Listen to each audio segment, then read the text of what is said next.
Hi guys, for today's video ay walang magawa ang manok na ito kundi kalabanin ang kanyang sarili. Kay taslakan man siya, sabungo na lang niya yung sarili. Di man siya makiglaban sa uban.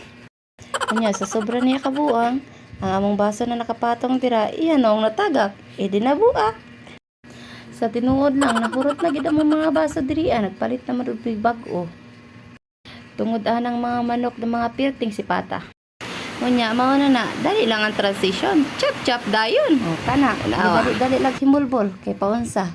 Kulit magid na siya, ana. Labi nagpartner rayag chin bilog. Kay mauman na iyang expertise. Taod-taod na pagkahuman niya gluto. Alam na. Naana na nakatindog dayon sa lamisa. Ingot pa gina sa kuha. Ihawon na nako ni. Pasiglain pa ang mag-ihaw. Sayang daw kayo. Kay di siya katilaw.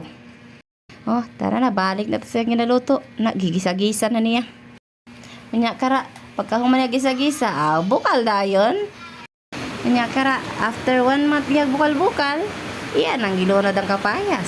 Walang naapilog video, gitamad na guro. Unya kara, luto na dayon. Naghinam-hinam na ang tao.